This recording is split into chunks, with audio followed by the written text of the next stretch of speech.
Hello, hello, hello, and welcome to My Empty Hands, a podcast about the martial arts with a focus on Kempo.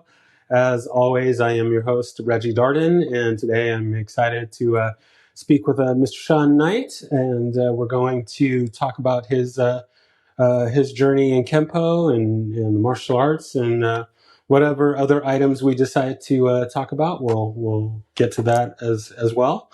Um, as of recording here, I have not yet released, but I did interview his wife Rebecca Knight, and so that will be releasing really soon. But yeah, we are here to learn about Mr. Knight here. So I usually start things off by just giving a little background of my history there. I currently train in multiple martial arts, primarily American Kempo, but I also train in Capoeira, Brazilian Jiu-Jitsu, Muay Thai, Hapkido, and I've done some boxing and some Taekwondo. So I like to say that I stay pretty busy, along with holding down a day job and wife Yeah. and dogs and all that good stuff. I stay pretty busy with the podcast as well. So that's a little bit of my story. But now we will turn it over to our esteemed guest. And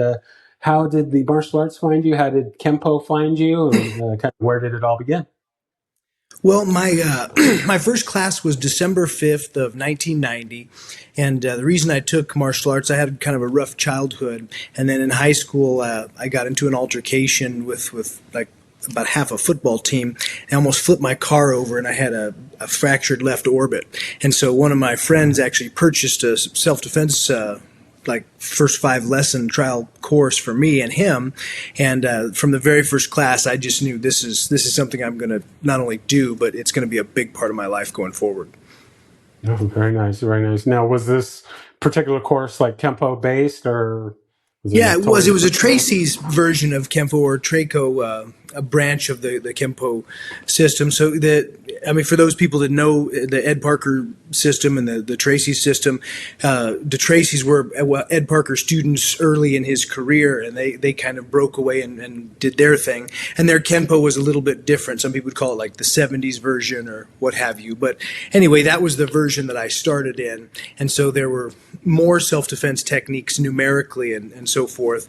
But in the organization I began in was Bill Packer's organization, and there was a huge focus on fighting and kickboxing. And so for me, that was kind of that was the real draw. The Kenpo was cool, and I really liked it, but it was like sparring class and contact class. That was really where it was at for me early in my career, anyway.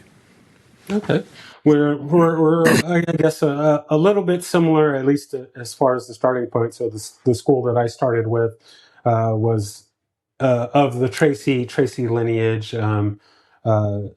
So my instructor, well, going back, my instructor's instructor was Chicken Gabriel, um, and then his instructor was a man by the name of Dick Willett, who's uh, got his black belt through the Tracy's. So uh, kind of similar. We're on the same similar starting point there. So now Yeah. you it was love at first sight, and what do you think kind of drew you in more the most? Well, I mean, it was the it was a sense of empowerment that I was kind of lacking. So for me, it was just the whole martial arts, the culture of it, where we did like things in a very disciplined way, and we did everything in like a manner in which was just designed to build you up and strengthen the body and just condition you so that you could do whatever was required, whether it was toughening up our shins so that we could check those leg kicks, as you did some Muay Thai, as did I. If you don't check those, you're not going to be standing very long. So you'd have to toughen up those legs and kind of do those things. And I just like the timing drills and a lot of those things. Ironically, I hated katas. Now I'm really fond of them, but at the time I was like, this is ridiculous. I just want to like do hands-on techniques and spar and do like the physicality part. And of course, you tend to need the practice, the things that you avoid. And so years later, I had to come back and really hone in on the forms and so forth. But in 2005, Bill Packer passed away, and I had branched away from his organization. And that's when I met Stephen Labounty, and he was Al Tracy's third black belt. So he grew up in the Tracy system as well, but he also branched over into the Ed Parker Kenpo. And so he was kind of my bridge to bring me from the Traco version to the Parker system. And I kind of credit him with opening most of the doors for Kenpo. I did meet Mr. Wedlake the same weekend I met Stephen Labounty. But I'll be honest with you, Mr. Wedlake was a much more refined type martial artist, very cerebral, and Mr. Labounty was like a Hulk smash type person, and so I sort of identified with that first. And now I'm presently working with Mr. Sepulveda and Mr. Wedlake extensively with Mr. Wedlake, and he's putting a much more fine edge on my sword, so to speak. But I wasn't ready for him at that time because he does things a little bit differently, and I needed to. I don't know, best way I could say it would be mature in the art because I was still a little bit too Hulk smash. No, I got you. I got you. I can kind of relate. And so since kind of also similar, I switched from the Tracy's to the Ed Parker version, and I struggled with some of the differences, and there are things that in my current school we do that we didn't do in my previous school, and that sort of thing. So anytime I have somebody that's trained in the different versions there, did you have struggles going from one system to another, or? The short answer is yes. I mean, quite a bit. The long answer is it was more complicated because I was also running a school at that time. And so it wasn't just about me transitioning myself and my particular learning model and practicing model. I was transitioning like 100 people with me at the same time, or give or take a few. And so in so doing that, I mean, I'm doing this full time. This is my career. I live, sleep, breathe this thing. But my students don't. They've got like day jobs and they're regular, they're regular folks. They go to work and come home, and then they do their Kenpo in their spare time and so forth. And so when I switched over my school to the Parker system, the best way that I found to do that was to implement a rotating curriculum. And I did that in 2005 and 6. And we've been kind of doing that. So we have 3 tiers of beginner material, or 3 charts. If you think like an old school martial artist, there's like a list of requirements and you got to fulfill that and you move to the next. We have 3 lists for beginners, and it doesn't matter whether you start at rotation 1, 2, or 3. They're like 3 semesters. You just got to accumulate all 3, and then each one represents one rank or belt. And then you go to the intermediates, and there's 3 in the advanced.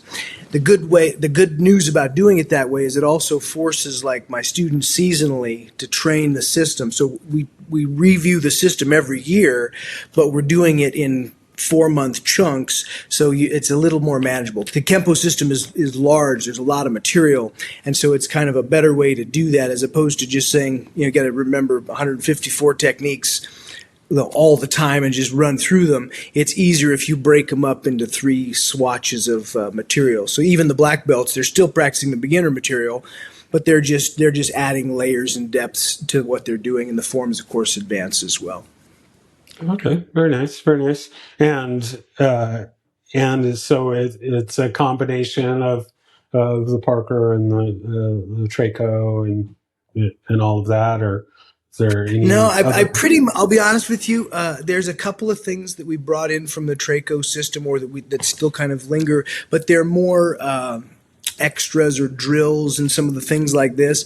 Most of the things that I teach are right out of Mr. Labounty and Mr. Sepulveda, Mr. Wedlake, Mr. White. Those are my 4 key people that I've learned most of the Ed Parker's Kenpo from. We teach exclusively what they've showed us in our regular material, so the techniques and so forth.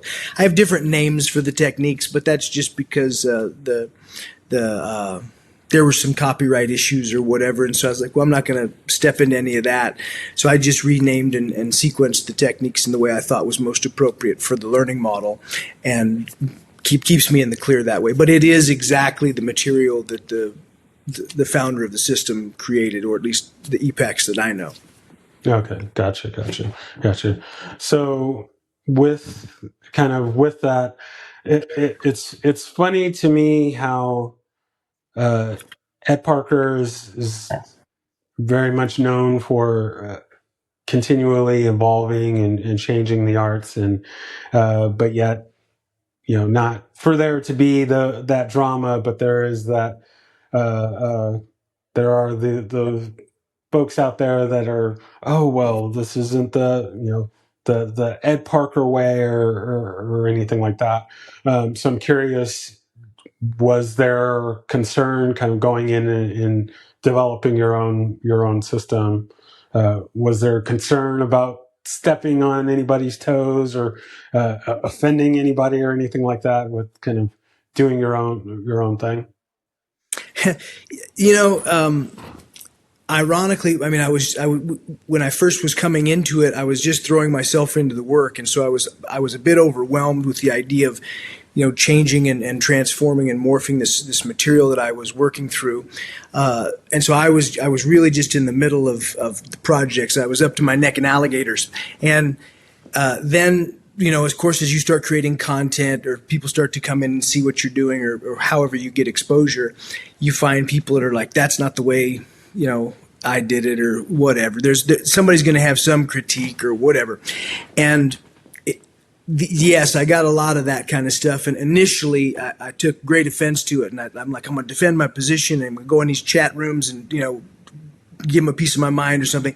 And then it very shortly after that occurred to me, like, what am I doing? I'm talking to somebody on a computer that I'm not really going to make a difference to anyway.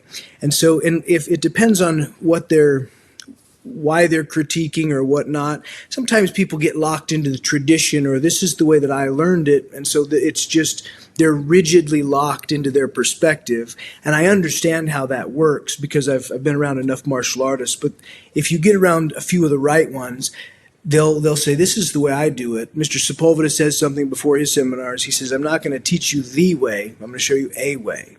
And then he shares the way he does it. And so he also allows me to, although he coaches me, and Mr. Wedlake coaches me now, they allow me to do it in a way in which I want to present the material and so forth. But I very much give great respect and deference to them because they learned directly from the founder of the system. They had a relationship with Ed Parker. And so I try to honor the gift that they give me and that they were given from him. So I try to teach the techniques true to the form of their design. And at the same time, I allow the method that I teach it, the order that I teach it, and the sequencing that we do it in to be my own and so forth. So there's kind of a balancing act, but I think there's a line between tradition, and you want to preserve the teachings of the masters because they really paved the roads we walk on today. At the same time, we want to make sure that we continue to modernize the methods and the training models. Even in the old days of sparring, we used to get concussions all the time. It was just hard sparring every class. And there are people nowadays that still believe that, like, you got to hard spar every class. I'm like, well, yeah, but I tell my wife all the time, without all these concussions, imagine how smart I would have been. And she laughs a little bit, but there's smarter and better ways to train. So we have to, while give deference to tradition and teach what the masters taught, we also have to evolve and allow it to move forward in the new ways that we find that may be better in training. Yeah, there's definitely a work smarter, not harder.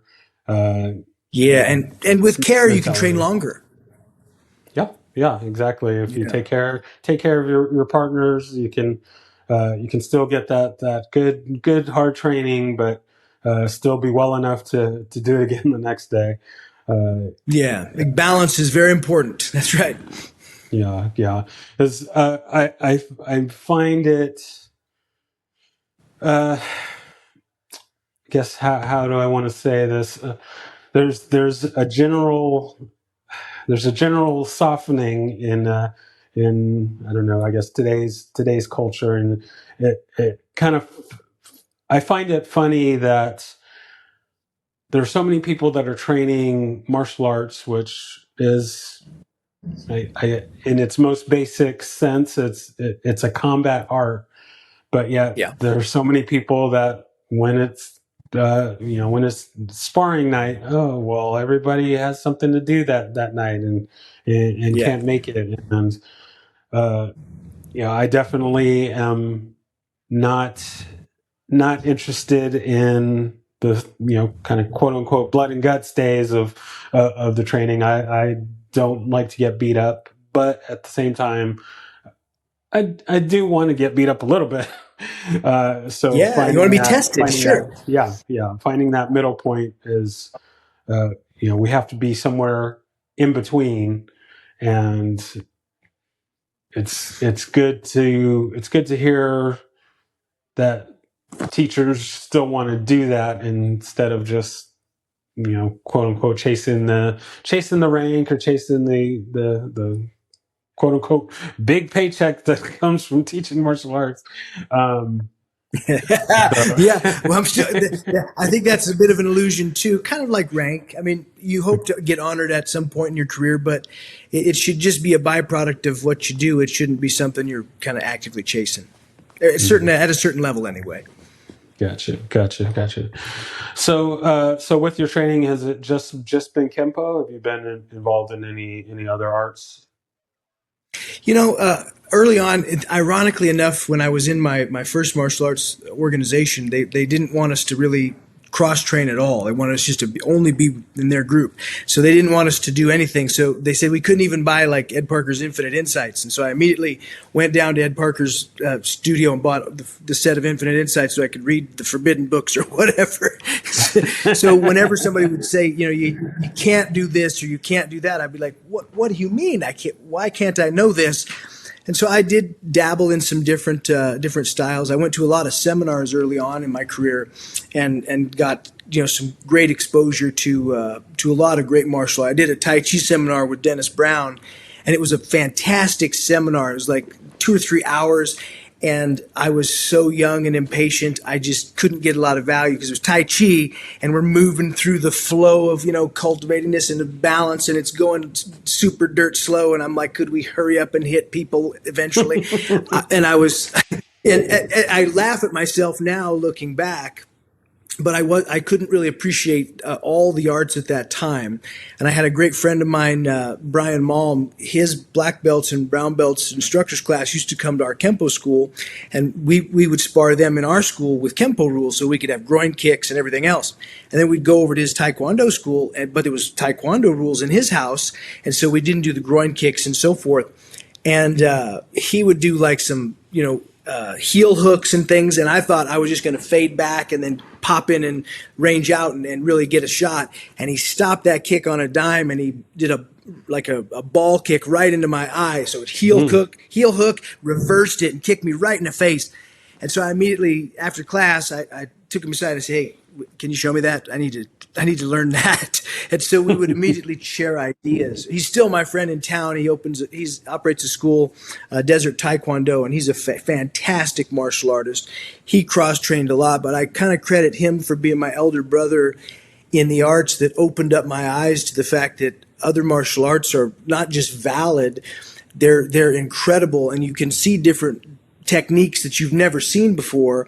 And if you've seen something before, then you have a better shot at being able to defend yourself or put yourself into a mindset of hey, things happen in different drills other than the ones you probably encounter in your studio or your particular art. And so he opened that up. And then recently, me and my wife have done some locksmith work. That's the name of the program. It was developed by Phil Buck. And his dad was a world-class judo player and judoka, and he also did some Japanese jiu-jitsu and so forth. So most of it is standing grappling work. We take the guy to the ground and things like this.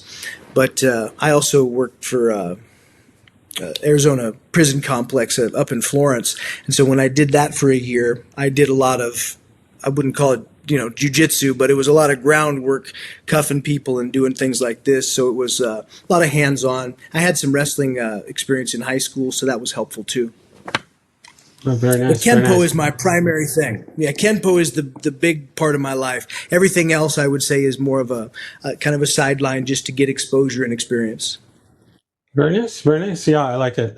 Obviously, I'm a big fan of cross training because I'm the big man at the buffet. I can't just taste one dish. I gotta have kind of everything. But Yeah, yeah, I yeah. think it's important to be exposed, at least exposed to different things, and see what best fits the individual. So I like that. Yeah, when I was growing up in Mr. Packer's organization, he had a lot of world champion kickboxers, so I got to spar with people like Johnny Moncayo and Mike Winklejohn and Lee Sprague and people like this, which are like real even Mike Winklejohn still operates Jackson Winklejohn out of Albuquerque. They train a lot of fighters and stuff, and so he kicked me in the head a lot. Very nice, very nice. So with the very sparring heavy background, did you get into the competing side of things? I did a lot of tournaments early on, and I did some like we did like the big tournament circuits, like the Mile High Classic, and some of the larger events and whatnot. My wife recently competed in the internationals. She got grand champion in form. She did form 4. I was more of a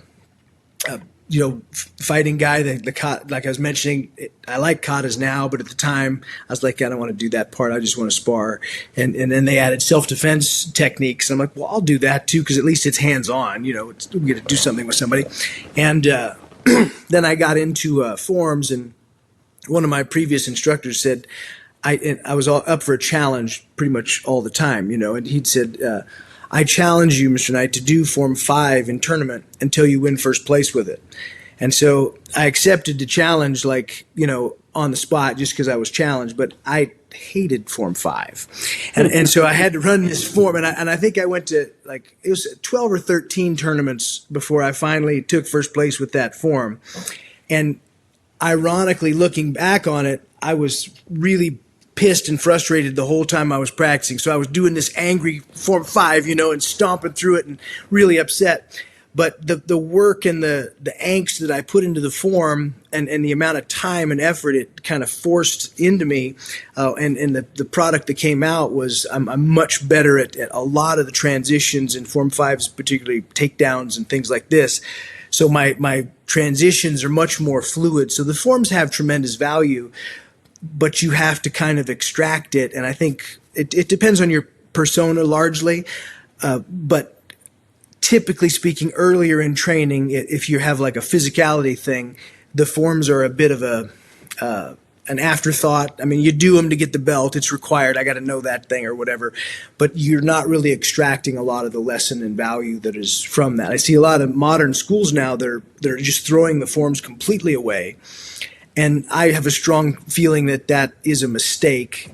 And it's a mistake that early in my career I was guilty of, in fact, making. So I can kind of see it from the long haul perspective and go, yeah, when you're a young man, you want to just forget all the basic like block movements. You want to teach fluidity right away, right? And every instructor thinks that's going to be a good idea, and there are no shortcuts. You have to go through certain, paths of travel and full range of motion before you can begin to abbreviate and do a lot of, feints and slips and some of the more nuanced things that are required to learn, but you can't learn those on the first day. Exactly. But Yeah, you I'm got to kind learn of. that the hard way, unfortunately. Oh yeah.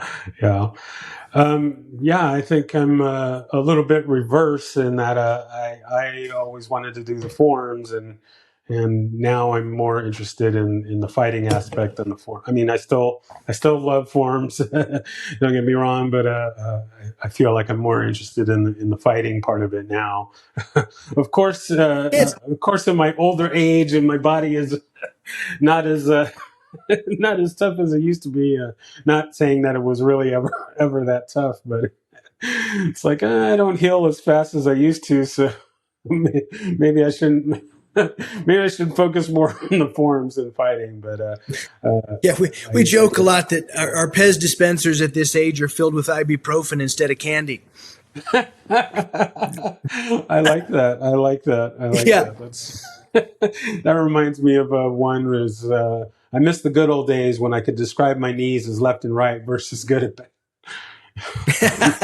Yeah, it's kind of one of those interesting things. It's cool that you began your process in like inverted from mine, in that you early liked the forms. My wife really loved the forms, and she's very very graceful, and she's probably way better at the technical execution of some of the aspects of the forms than I'll ever be. So we all have our strengths, but she started liking the forms a lot, and then came into the sparring and the drilling later in her career, whereas I was sparring and drilling early, and then came into the appreciation of forms much later. So what was the turning point for you on liking the forums? Was there anything in You particular? know, Was it gradual? partially it was gradual, and then there were times in my life when the training was just purely personal, either because I was alone or out and hiking myself or whatever, and I wanted to train something, and so I'm obviously not going to bring an uke with me to do a drill. So I would train a form, or I would train some kind of a technique sequence that I'd been practicing, and then I started working on the forms as more of what they're essentially designed. Yes, they're combative models, but they're like moving forms of meditation. So as you're running through these forms, and you're doing all these exercises and putting yourself in positions of advantage to your opponent, or getting off the line, and these types of things, you're also running through a mental drill, if you will, of how all that stuff is not only put together, but how you can thread the timing together and do these things in a certain way that gives you more advantage. And so as you kind of run through those little moving meditations, you can't help but, sort of like if you make your bed every day and you do this disciplined thing like in basic training, if you do these patterns in exactly this order, well, discipline flows into other areas of your life. It's like an ice cube tray. You flood one compartment and it starts to flood the rest of them just by the course of design. And so for me, running the forms in isolation when nobody else was watching, so I wasn't concerned about how I looked or whatever. I was concerned with how I was actually in the rhythm with my own body and my own sequencing, and how I interpreted like the combative elements and moments to be.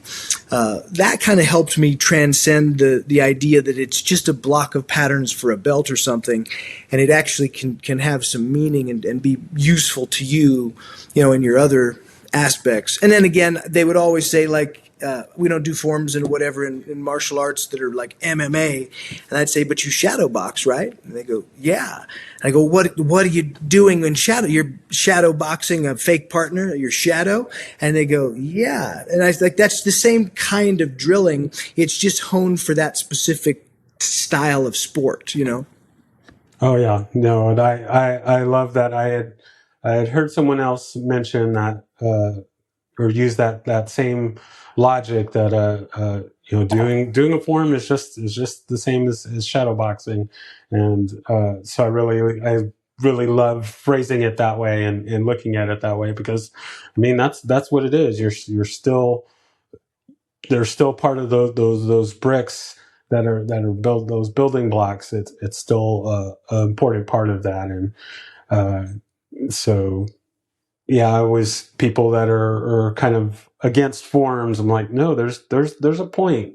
If there wasn't a point for it, then it would get removed from the system. We wouldn't.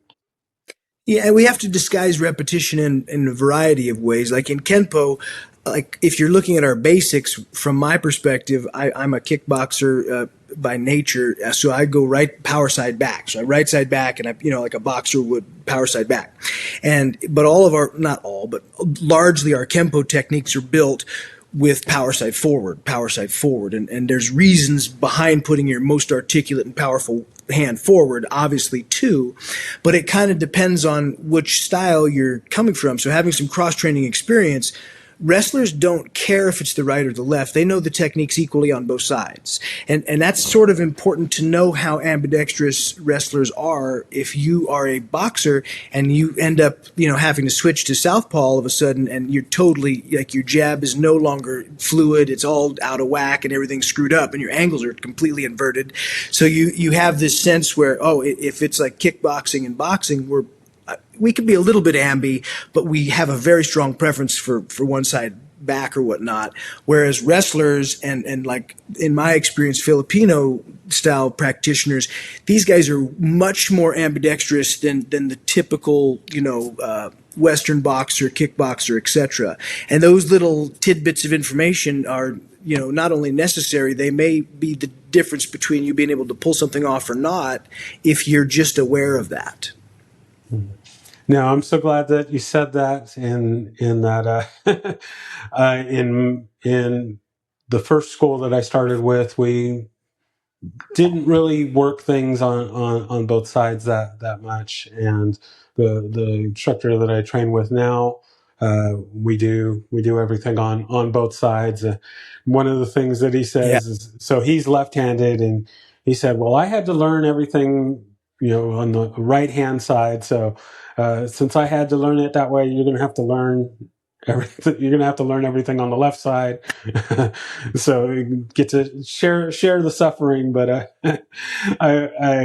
there are schools of thought that, like, oh no, you don't need to do them on both sides. And I am very much a champion for doing it on both sides. I think in my training, it's helped significantly to be able to work on both sides and get both the mind and the brain to really put in that extra work to do it. So sorry for those that Yeah, are it's not a it's fan of interesting. it, but I like it. So. I tell everybody I'm an interesting character because I was born in '73, and for some weird reason in the '70s, being left-handed was considered like evil or bad or whatever. And so when I was a child, I was left-hand dominant, and they actually forced me to sit on my left hand, and they forced me to be right-handed. And so I'm actually cross-dominant, which is very weird. So if I'm shooting like a pistol, I'm sighting it with my left eye because it's my dominant eye always. But if I have to shoot a rifle, then I have to close the left eye to have my optic, because my left eye is way more dominant. And so unfortunately I'm dyslexic now, largely probably because they forced me to use my non-dominant hand. And so sometimes those crossover things for me are more difficult, but then also sometimes I can cross over inadvertently, and I'm pretty fluid with it, and it's almost like a mastery in disguise, accidental, because I didn't really try to be ambidextrous. Sometimes it was just I screwed it up, and I'm inverting something that sometimes happens, and particularly if we're doing flow drills or doing like a Kali Hubid drill or something like this, you're going to see me invert to the left side almost just on happenstance. But sometimes it's a superpower, and other times it's if I ever point and say turn right, if go the direction I'm pointing, not what I said. Yeah, I like that. I like that. Yeah, there's many techniques that I always end up doing on the second side, just for whatever reason. I'm so used to doing it on the second side, and it's like, oh no, we're supposed to do that on the first side and then do it on the second side. So yeah, I feel the struggle of sometimes you get caught up in the switch. So very nice. So Yeah, it's for sure. let's roll it back to the teaching side a bit here. So was the teaching aspect something that you were always interested in, or like many of my guests, was it thrust upon you and you just kind of went from there? It's a good question. When I started in the school I was in, we didn't have a yellow belt. We just went to orange belt. And it took me about 7 months to get my orange belt. We did learn 35 techniques. I did short and long one and whatnot. And right after I got my orange belt, they invited me to like instructor's class, and it was this like, seemingly hush hush group, like, this is instructor's class, you have to be invited. So it was like this special thing. And so of course I wanted to go. And then we went into the instructor's class, and they were training at a much higher level of force and so forth with the drills and the techniques hands-on.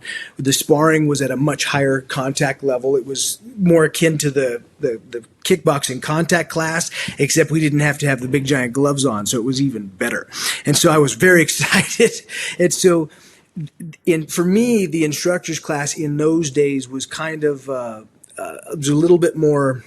The training was kind of thuggish in that we were just really hitting hard and doing it pretty aggressively, but the learning curve was steep because we were throwing a lot of material at you in those classes. So I started teaching about 7 months into my training, and then I knew that's what I was going to do, because I started Kempo when I was 17, and by the time I was coming up on my 18th birthday, I already knew I'm going to run a school someday. And so I went to college, like little community college here, just to bide some time while I was teaching full time in the studio. And then I took over my first school that was my own in '94. It was in Pueblo, Colorado, and I grew up in Colorado for the early part of my childhood, and then I moved to Tucson. And so then my first school was in Colorado, and I ran that school from '94 until '99, so 5 years. And then I came back to Tucson, and this school's been around since 2001 is when I opened the Broadway location. It was in the same plaza around the building, but we got a great opportunity to actually purchase the 4,000 square foot building we're in now. And so now every time I pay my monthly rent, there's a small chunk goes to equity. Very nice, very nice. But it's fortunate that I got to buy the building. But I've been teaching my basically my whole adult life. This is my 35th year in Kenpo, and 34 of them I've been instructing. Very nice, very nice. I like it. So I've started asking my guests this question. I was kind of involved in a conversation about what it means to be a black belt, and what it takes to earn a black belt, and this sort of thing, because there is no standard for what constitutes being a black belt, earning a black belt. So I've decided to start asking my guests, in your opinion, what do you think makes a person eligible for a black belt? What constitutes a person being a black belt? What does it mean to be a black belt? That's a great question, and I'll say it for every student that definition will be slightly altered, because I teach students from all walks of life. I mean, some of my advanced students are police officers. They work for local law enforcement, or they're working for the fire department or whatever it is. I've got U of A college PhD level professors that do things, and so for them, like what defines them as a martial artist is different, because for a cop, he may have to do this physically on a not regular but semi-regular basis, and certainly be ready to be executed physically anytime it's necessary. The college professor is not going to probably need to restrain his students or whatever. That's not necessary. So his level of physicality that he trains for is largely different. And of course, the age bracket changes things too. So depending upon whether you're, past 50 and you're trying to work on, things that are going to keep you safe with awareness and not falling, etc., that there are different aspects of your training. But for the most part, the thing that kind of drives a stake through all of these reasons why these people are training and what is required to actually be considered a black belt in my school, or in my eyes, would be somebody who's willing to constantly refine the fundamentals, and not be not be one of those people that collects information as if it's a book that they maybe read once and shelved it. No, this is a perishable skill. So you have to be continually refining and working these fundamentals and these basic skills. Yes, we still do punches from horses as a black belt, and we have the expectation that you're putting more effort into those fundamentals. And then on top of that first level, you're going to have to be able to take in information and then demonstrate the art that you're learning. Whether in our case it's Kenpo, but if it was Jiu-Jitsu or whatever it is, you'd be demonstrating submissions. In our case, it's self-defense techniques and drills and some sparring ability, etc. And the third aspect that I would say is vital to, and no matter what style or whatever it is you want to put it on a black belt on somebody, that is a level of honest, humble introspection, because you're going to have to look at yourself, and your ego will need to be constantly adjusted throughout the entire course of your career. When you're younger, you should probably be smacking that ego down, because you're probably going to be pushing forward in ways that you should be a little more humble and a little more so my younger students, I'm suppressing their ego and so forth. My older students, I'm encouraging them to be a little more protectionary of themselves and not push themselves forward to tilt into the drills extraordinarily hard, but rather be more withdrawn and make sure that you stay safe and etc. And that level of introspection is hard, because you'll have the young bucks that want to beat up everybody in class, and you can't let them like thump on the old timers. And at the same time, you'll have the old timers that can't give it up because they still want to prove that they're young and they can still do this. And I have to say, hey, introspection is required, and you have to train at your ability and always be pushing yourself, but not to a degree that it causes either overtraining, damage, etc. This is a marathon, not a sprint, and you have to if you're going to be a lifelong martial artist, and if you want to be a black belt, I see that as being a lifelong martial artist. So if that's what you want to do, you have to be willing to always be introspective, hit the fundamentals, be a good example of the art, and then personal introspection, so that you can tune these things up and down as you flow through your life and training, because there'll be times when you're injured and you can train just a little. There'll be times when you're healthy and you can train a lot, and you have to be dialing this constantly and not require everybody around you to do it for you. Very nice, very nice, very well said. I like that. Right. So then the next point that I wanted to touch on is the kind of evolution of Kempo. So in all of your years of training, are there things that maybe we used to do that you would like to see come back, and vice versa? Are there things that we do now that you wish you would have had back then? And then the kind of the second part of that is where do you see the kind of the future of Kempo going, and where would you like to see it go? These are great questions. I think regarding the old school Kempo, or things that I would like to see brought back. Something that we do like, it's called an Iron Monkey exercise, where we just run the forms from short one, then long one, all the way up through form 6.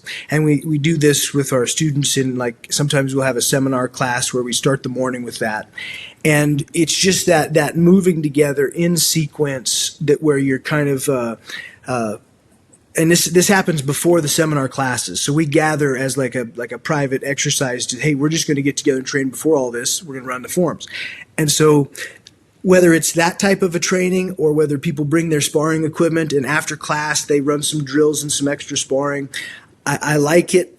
And we used to do it more. It seems like we used to do it more in I say the old days, like I'm not that old, but back in the day, and everybody says this, back in my day or whatever. Oh, but back in the day, we used to get together and train and practice a little bit more outside the framework of class, etc. And so I'd like to see more of that outside the framework of class, people being like, Kempo brothers and sisters gathering together to practice and just sharpen themselves, and just train together. I think that's sometimes missing. It's not always missing, but I'd like to see more of that. As far as things that I would like to see fade away or not be involved, I think most of what I'd like to see fade away is attitude based, and so it's that my way or the highway, or if you're not getting a hernia, getting kicked, you're not training hard or something ridiculous. Where it's an older mindset, and you'll see a lot of people that maybe they don't have a school, or they're not as relevant or whatnot. They don't have a big following, so their way is so important to them because it's a narrow scope laser. They're shining it to just a few people, and of course, if you're just teaching 3 or 5 people, you can make a standard as extraordinarily high, and you can have them train for 10 years before they promote or whatever it is.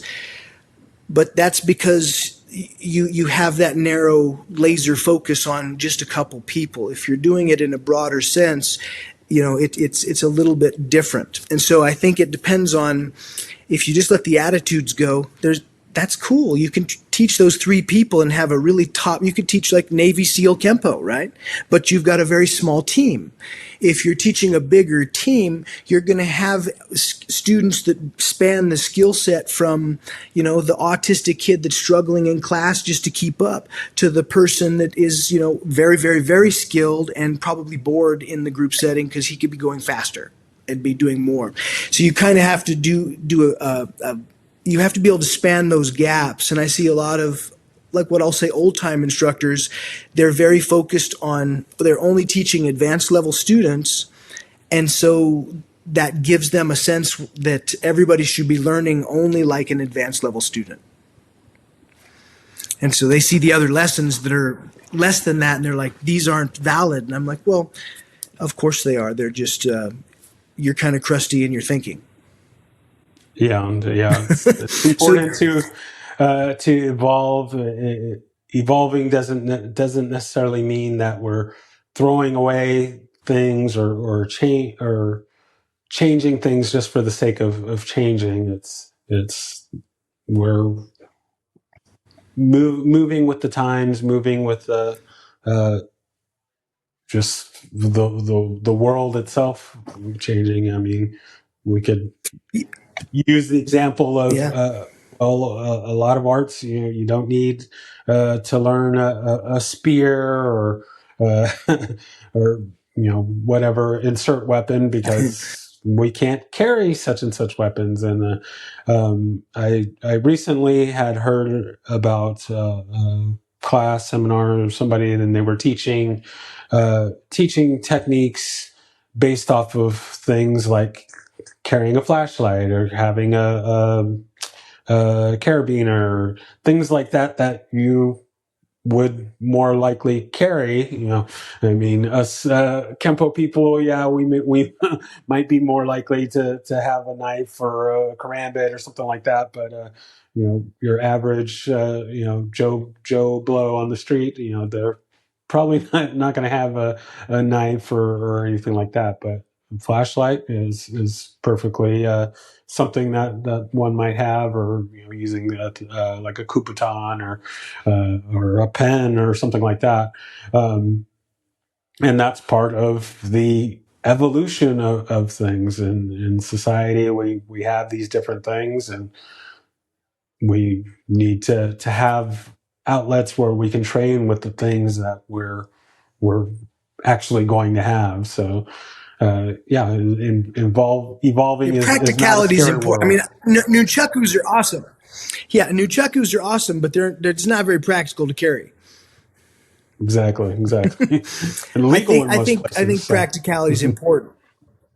Yeah, it's kind of an interesting thing too. A lot of the critiques I see of different techniques or what, particularly in this modern era of like here we are Zooming this meeting or whatnot. So we have this modern technology, and people will critique things, but a lot of their critiques are context driven. So, like for example, if you're a Filipino martial artist and like you're familiar with like rapid fire lightweight stick techniques. You're not going to be able to do things, but if you defend yourself against like a weapon of opportunity that may be a stick, could be a wrench or whatever, a heavy weapon, if they swing a heavy weapon, it's more of a committed strike. You can do different things that you would defend. And if you tried to do that type of defense against a modern Arnis practitioner that has a proper weapon in hand, you're done.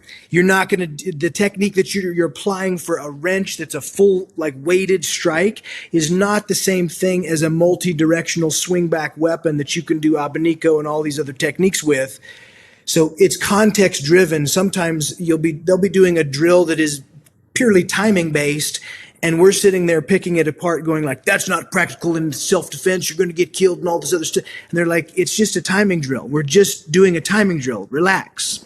And so a lot of times as we look into the viewfinder, it goes back to that question you asked me about the black belts. When I'm looking at somebody else's drill or somebody else's student or somebody else's like operation or whatever, I'm looking at a narrow window of what is a bigger thing, and I have to make sure that I understand. I have no idea where that student came from, what they've overcome, all these other. I'm just looking at a pinpoint in time, and so we have to make sure that we're not too quick to decide that we know what is and isn't effective, not, etc. Because certain things you could teach somebody a timing drill and it's fine. I could show somebody how to do a hula hoop to show them how their hips could work, but that doesn't mean they fight like that. Exactly. We teach juggling because we teach juggling because it's cross body coordination and it teaches these types of things. And if you can pick up things in the air like this, or you can pick jabs, then you can start working your slips while you're doing multiple things. But I'm not going to bring like juggling balls around and use that for self-defense. It's purely to teach coordination, and then you can transfer that to picking punches, etc. Very nice. I like that. I've always been terrible at juggling, so need to get on your system there and learn that. Very nice, very nice. Yeah, that's a sideline drill. It's not part of our main curriculum, but it does teach coordination. I do show it. Very good, very good. All right, so we're going to move into our lightning round here. I just got a few little questions as we head towards wrapping up our time today. First one being, do you have a favorite technique?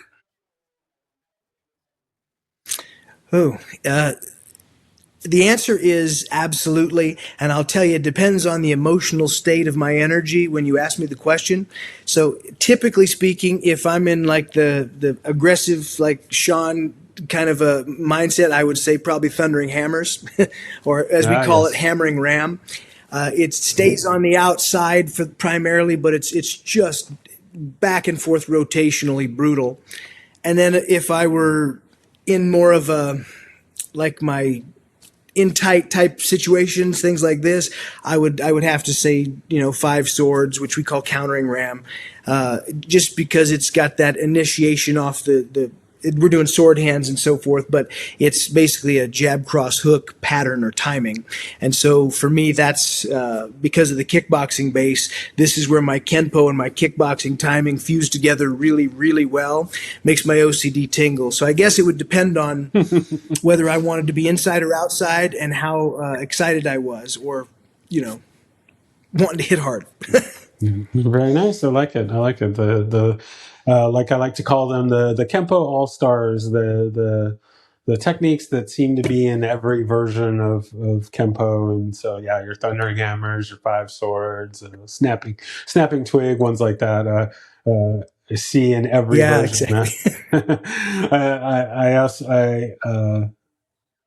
One of my previous guests, who is not a Kenpoist, as we were talking, he was like, "Oh, like I know five swords, and I teach it to my students." And it's like, yeah, I think that's a testament to that technique that non-Kenpoists are even will not only know of it but teach it as well. So, that's definitely one of the greats. Yeah. All right. Next question. Do you have a favorite form and or set? Oh, for sure. My favorite set is finger set easily. And then my favorite form, this goes back to that same thing, depends on how much energy I have to let loose of. If it's a short burst of energy and I'm wanting to like get out something, I would definitely pick short three. If it was a longer burst of energy and I wanted to kind of flow or meditate, it would be form four. Very nice. Very nice. I like it. All right. Next question. Do you have a favorite weapon? The one that I'm carrying is my karambit, so I would probably pick Nice. that. Outside of my daily carries, I would probably say the staff, and the reason because I spent a lot of time with Stephen LeBounty doing his version of what he called cudgel staff, and he learned it from Chuck Sullivan, and then went down to Chinatown, and they said, "Hey, you want us to fix it because he wasn't tucking his elbows, so you could hit that elbow if you weren't careful." So anyway, we figured how to tuck these elbows and whatnot, and so whenever I run that particular form, it makes me think of my teacher Seagung, and that kind of brings me joy. Oh, very nice, very nice. We are kindred spirits in that I've been telling myself that I'm gonna start carrying a karambit, and I want to get more into that. And then the staff has always been my go-to. So we definitely connect there. Excellent. All right. Next question. I like If it. there's anyone you could train with, living or dead, fictional or non-fictional, besides Ed Parker, who would that be?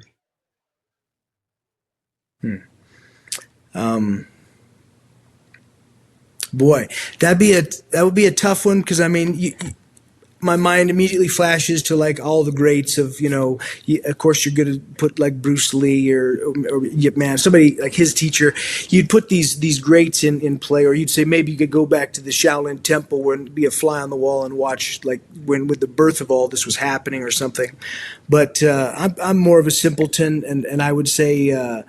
The man that brought me from Traco or the Tracy's branch into Ed Parker's was Stephen LeBounty. I would have another class with him. It wouldn't matter whether we did horse stance basics for an hour or whether we did cudgel staff or whether we just sat and talked about philosophy and technique. Wouldn't matter. Just more time with the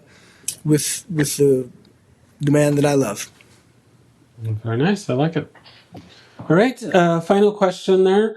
What is something that either always motivates you to train, or what is something that you would want to put out there that would motivate someone to get out there and train?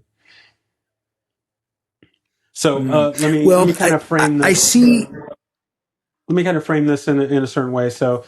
I use the movie Rocky IV, and there's the scene where he's the training montage, and the music's going, he's running through the snow, all that good stuff. And anytime, the million times that I watch that movie, I see that scene, and I'm ready to go ahead and hit the mats, get in the studio, and get to training. So if there's something like that for you, what is that? And or if you prefer to put out something motivational, what do you have there? Well, probably for me, martial arts was very much about empowerment. When I grew up in a drug house, and there was a lot of physical abuse and things were difficult. I took a lot of physical damage, so much so that I can't have my own kids. So I grew up that way. And then when I had the orbit fracture, that kind of pushed me back towards a place and a time when I felt helpless. And so martial arts was the vehicle by which got me out of that sense of helplessness. And so it empowered me to taught me how to fight back. And more so than that, as it taught me how to fight back, it taught me that I was worth defending. And so it instilled some sense of value and worth within me that was lacking. And so for me, why I train and why I did begin to train and why it was such a draw to me was because of all of that. Why I continue to train is because No matter what comes up in life, you are your own worst obstacle opponent, etc. And so you're going to have to be fortifying yourself and being your own coach and being your own instructor as a martial artist. You'll have time with your coach, hopefully a lot of it. But then when you're in the quiet moments, it's up to you to do the reps. It's up to you to do the push-ups or whatever the exercise is that you need to work on, because that's where you're weak, not where you're strong and you can feel good. It's where you got to dig in, pull, roll up your sleeves and go, my little chicken legs keep skipping the gym, and I got to build these calves up because I can bench press all this weight and I still look real impressive. But of course, we skip the thing we're not good at, and so you have to be that guy that encourages you, and you have to remind yourself that, like in Rocky the movie, he's he's going to go fight this Russian, etc., whatever he's going to do. Well, that's you. You're going to have to go fight you, and every day you don't show up, the you fight is stronger and you are weaker, and so you gotta build yourself up to kind of have this balance within yourself, so that you can in fact look at life with a little bit more ballast, and not be kind of so whimsical and emotionally drawn. When I was younger, I would want to prove myself, and so if somebody called me stupid, I'd be like, "No, I'm not," and I would want to explain why I'm not. And this is ridiculous, but that was because there was true vulnerability that I needed to train myself to become confident enough to go, I don't have to do that. And so it helps you in so many ways. We tend to look at one way or one ever thing, like I need self-defense, or I need fitness, or I need one thing will be the thing that draws you in, but the thing that'll generally keep you there, and the reason why I would train in any martial art starts with one of those things: self-defense, confidence, fitness, etc. But the reason it'll become such a big part of your life is because it shows you how to fortify yourself both physically and mentally. And it's worth far more than any tuition I ever paid. It's invaluable. It's just amazing. Excellent, excellent. I like that. All right, so we are now at our final piece of business for today, and that is the shameless self-promotion. So you can plug anything that you'd like, or if there's anything that we did cover that you'd like to get out there today, you now have the floor, and then we will wrap from there. Well, I appreciate the opportunity. What I'd like to, my shameless plug won't really be for myself. It'll be to honor the people that have meant the most to me. I mean, I try to do a good job and be a good steward of my art, Kempo Karate. But the reason I have any level of success or something of tremendous value to share is only because of the people who shared with me. And so the people that I give credit to would be Bill Packer for his organization for teaching me how to fight and do kickboxing, Stephen Labounty for bringing me into Ed Parker's American Kempo, John Sepulveda for continuing to coach me, and he's still doing so today, and then Lee Wedlake, one of the coaches I've spent the most amount of time with in my career. Those men, Labounty, Sepulveda, Wedlake, and White. He coached me on basics, and he was also my sobriety coach. So these four giants we call the four horsemen. Those are the people, if I have anything of tremendous value to offer, it's because I've picked up some of the many lessons that they've given, and I'm trying to echo them to the best of my ability. Very nice, very nice. All right, so I thank you so much for taking the time to share your story, and I look forward to getting this out to the listeners. And as I kind of say with all of my guests, we'll definitely have to do a part 2 and 3 and 4, and get into more topics. But you have a open invite to be on anytime, and once again, I just thank you for sharing your time and your story with me. Well, I appreciate it very much, and thank you for the service you do for the martial arts community. It's well appreciated. All right, thank you.